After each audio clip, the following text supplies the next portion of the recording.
2019 Mercedes Sprinter.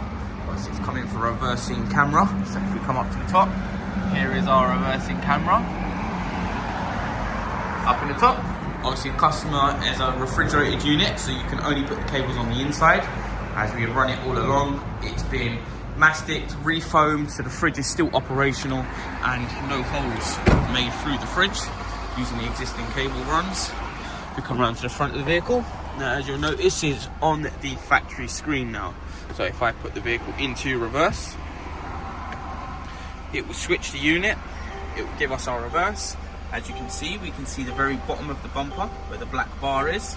Gives us removable guidelines left and right to help guide him through obviously the tight bays when he's up in central London. And that is the reversing image there.